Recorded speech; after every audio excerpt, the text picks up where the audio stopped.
أخبار اليوم.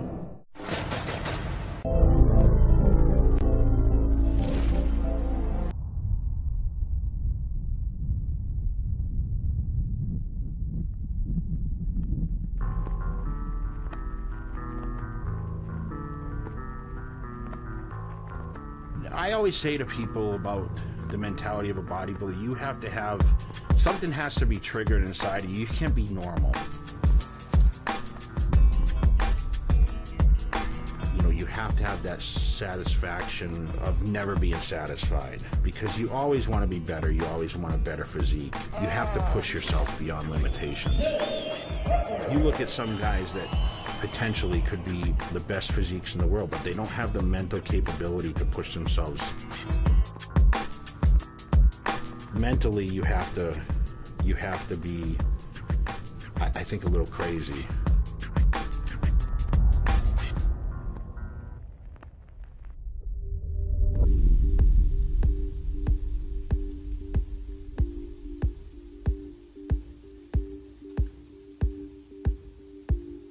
You don't understand the benefits of being a normal person until you look at someone like me who, you know, can't buy clothes off the shelf, can't eat normal places to eat, can't ride in certain size cars, can't ride in certain size airplane seats, going to hotels overseas, staying in small beds, trying to fit in small showers. It's hard to shop, it's hard to go out to eat, it's hard to travel.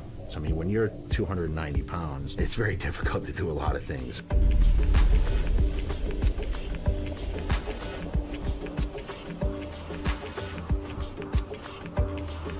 You know, you're so abnormal. I mean, it's compared to what people are used to seeing. People laugh because they just never see anyone so huge, you know. It's hard to hide it. And I don't wear big baggy clothes. A lot of times I wear more form-fitting stuff, and you know, people don't, it's not the norm.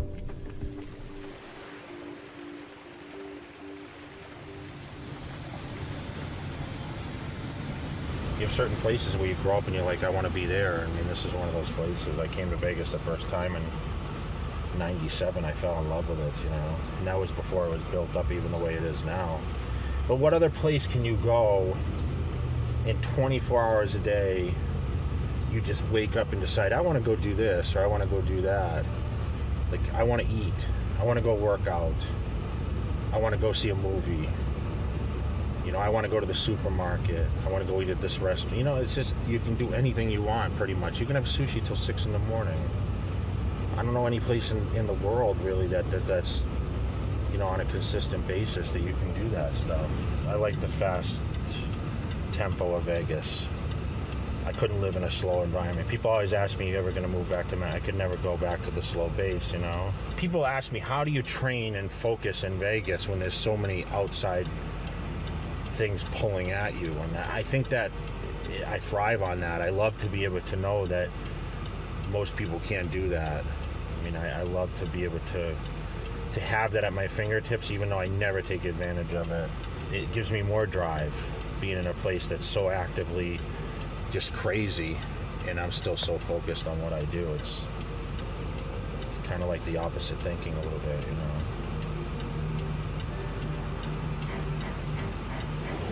Here we are.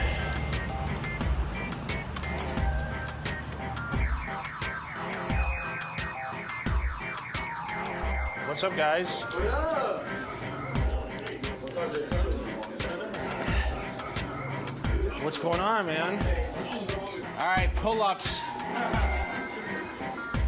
Shirts off. Kelly, you're getting all swolled up.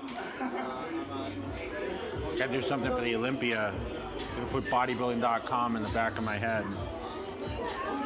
Jay Cutler trainer. Yeah. Got big over like a couple of months. So you taking it down again? Yeah, like you did last time? You gotta shave my face too. Keep the top. Yeah, just a little tight, you know, tight at the bottom, right. Nice and clean, like a taper, right? One the taper again? Right, cool. You know, I find myself nowadays, I don't even touch my hair in the morning. I get up, that's what my hair looks like. Then I jump in the pool.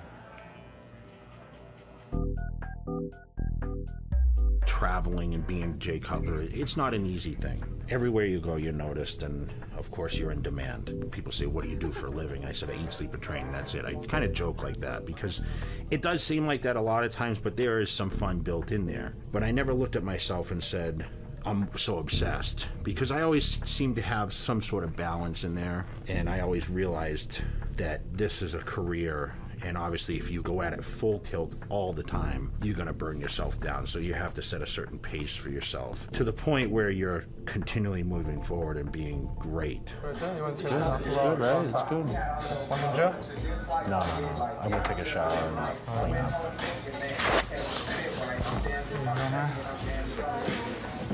The Olympic chair. We should get it. Larry, I need your help. What's going on with the shirts? I just called Kevin actually, so he is gonna call me back. Everything should be done this week. Like I know, but this week meaning what? Tomorrow, Wednesday, the latest. Honestly, I believe they're done. Usually, like I show up at like. When he wants to? No, 9 and 10. When he wants to show up. 9 and 10. It depends if he goes out the night before. No, I don't even go out anymore. I just work at night. That's it. Every day it's different. You know, I say, pay this bill. Okay, you're gonna call these people. It's, you know, it's literally I sit in the kitchen and I scream to him, hey, you know, do this, do that, you know. Yeah, so he's trying to do a job that probably takes 3 or 4 people. And for a 21-year-old kid to be able to do that, like, I mean, it takes a lot of his time. He works 6 days a week at least, you know, sometimes 7. You know, when you think you've seen someone work hard, like, oh man, he works hard. And then you meet someone like Jay and you're like, this is a whole nother ball game. You know, it's not like we're operating a huge operation over here. I mean, I'm running it out of my house and my garage, and yes, there's a lot of space, but, you know, we have day-to-day things that we need to get done, and I'm only home on certain times. I traveled this year extensively. And we had 1 or 2 days to get stuff done when I was home, and we rely on other people, and it's impossible to do that. So we try to do everything, you know, on our own. What do I overnight that? I've never overnight anything. I know you like to spend money, dude. I see how much it costs. It costs $35 to send a damn poster. No, it doesn't. What are you talking about? It cost you $35, that one poster cost. No, it didn't. I saw it. Did I not see it? I saw it. No, it didn't cost me $35. I'll show you right now. What did I say about that poster that day? Don't lie. Yes, I did see that it said that. Oh, you said that? I have no choice. That's what they choose. Whoa, what kid, was it a poster in a large box? No, it was a poster. By itself? Yes. And it cost $35? Yes. Okay, I'll pull it up right now. And if it's $35, then you can have my check. Yeah. You can have my whole check. It's gonna come out of your pay. Don't start, Monique. I'm in a bad mood. Even Larry said I came out in a bad mood this morning. And that's the thing. You run with the crew, and there's time when we play and there's time when we work, and this is all business now. I mean, this is. I admit half my life is playtime. 3/4 of my life is playtime. But when it comes down to get the business and the business is now, I mean, we have no time for fun.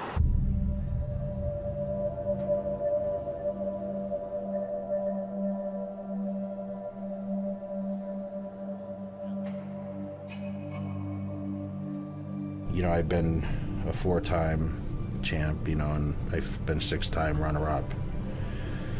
And I'm the greatest bodybuilder ever. There's no question. I feel that I'm the greatest.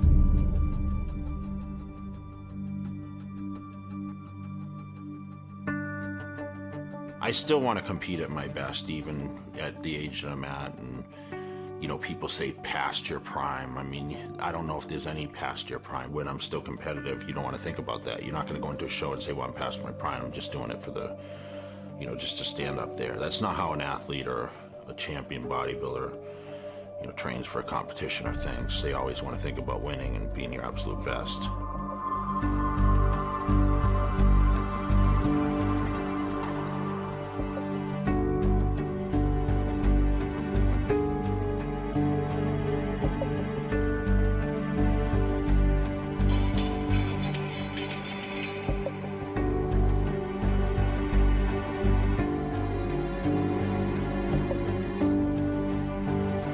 There is no failure at this point. You know, I've done it all. There's never going to be a day that passes that I'm going to step out and people aren't going to know who Jay Cutler is. I don't see it ever happening.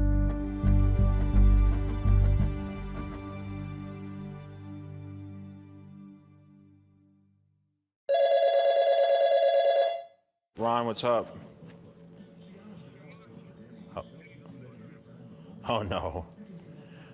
Yeah, I'm back in Vegas for the week, and I think Dave's coming this coming weekend. He's going to shoot some training stuff, and then I shoot with Burnell next week, I think, for some features. Hey, what's the name of that pizza place next to Kaizen? I like more lounge-type places like Hyde Lounge at Bellagio. Monique! Or Trist at the Wynn. No, I don't go to strip clubs. I got a stripper pole in my bedroom. I don't need strip clubs.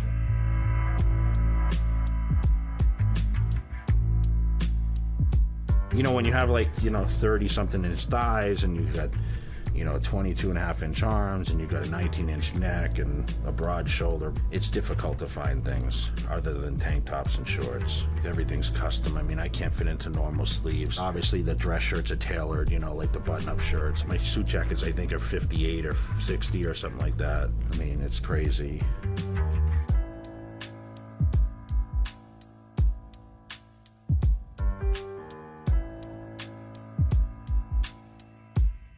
If you look at what's considered an ideal drop to a manufacturer of suits, it's a 6-inch drop. That's the difference between your chest and your waist. I've got some guys that, are fairly serious bodybuilders, and they've got a 10-inch drop. And Jay has 20.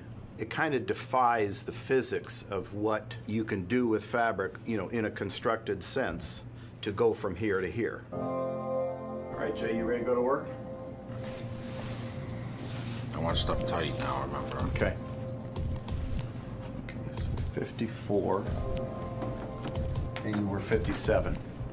That's a big difference. Feet together. Wow, that's about 5 inches less, Jay. That's pretty serious. I won my first Olympia heavier than I weigh right now. I was competing against Ronnie, 273. I mean, when I came back and won in 2009, I was 254. It's all illusion, 37. Actual thigh, 29. 19. Go ahead and flex. 21 and a half. You've lost a lot of weight, so we're gonna be doing some different things here.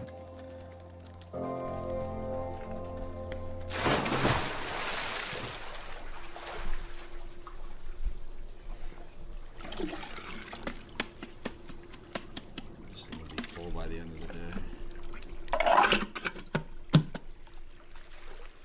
Yeah, it's hard to hide it. That's the one thing about being a professional bodybuilder is where other people can hide, athletes, because, unless they're like real famous faces, you just can't hide the physique. I mean, and the thing is like, a lot of bodybuilders change from on-season to off-season. Like, I don't change a whole lot. I'm pretty much visible. The hair's the same. The face stays the same, And, I'm a unique look for a lot of the bodybuilders,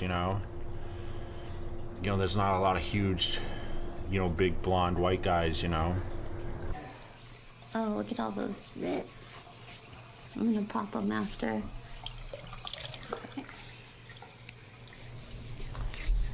How bad is it growing in now? Oh my God.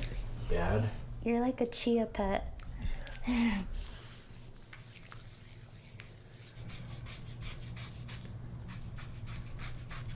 I never had hair on my back until I started shaving, that? When I got ready for my first show when I was 18, it's like when I started shaving my back, it's like I turned into a gorilla. Larry told me to do Nair. Let's bust his chest. I'm gonna tell him he has to shave my armpits. Yeah. Hey, Larry! I need your help! Larry! Dude, I need to shave my armpits. Oh no. You got it, you're good, she's good. You sure? Yeah. No, look at my armpits. There's nothing in there. My lower back you did too? When you're my size, you never think you're small. Like, I like the way I look now. I'm always in decent shape, and I always check myself out. I never look at my face, though. I mostly look at the physique, I flex the abs and...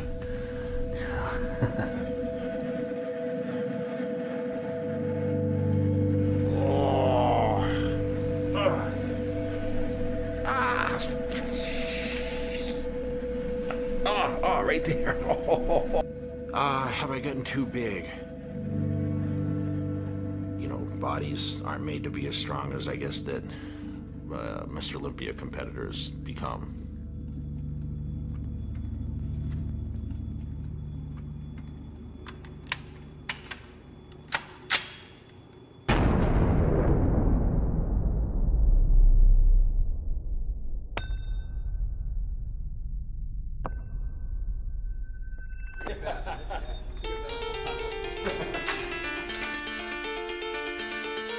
Jay Mooney, I'm going to give you a safety briefing before we go on the range. We're going to treat every gun as if it's loaded at all times, even if you know it's unloaded. Always keep your trigger finger off the trigger till you're on target and ready to fire. And always keep the gun pointed in a safe direction. Crazy. If at any time you hear someone call out ceasefire, please stop shooting, take your finger off the trigger, put the gun down on the counter, step back away from it. Put your body weight forward. It helps you to absorb the recoil. You're a gangster. I know.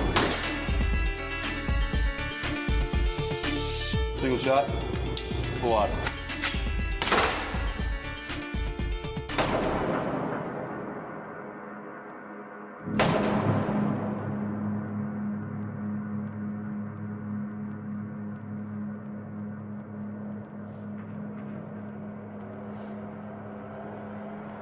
You can never teach anyone training advice.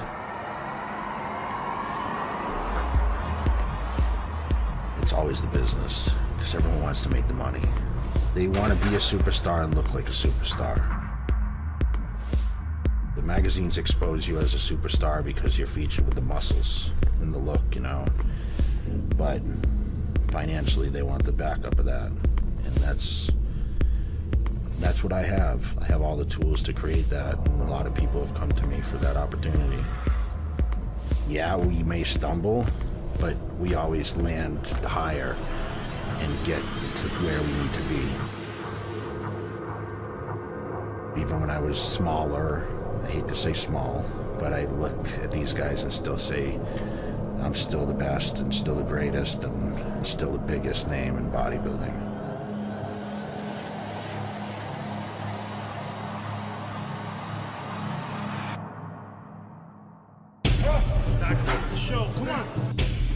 Let's go, Jay. Come on. Suck it up, suck it up, suck it up, suck it up. Mentally, you have to be a little crazy. People approach me and they say, Jay, what's the secret? What's the secret? What's the secret? I don't like to eat anything. If you ask me what my favorite food is, I don't have a favorite food. I don't look forward to any meal at all. You're a living legend. That's what's amazing about what I do. And I'll tell you, Jay Cutler's the greatest of all time.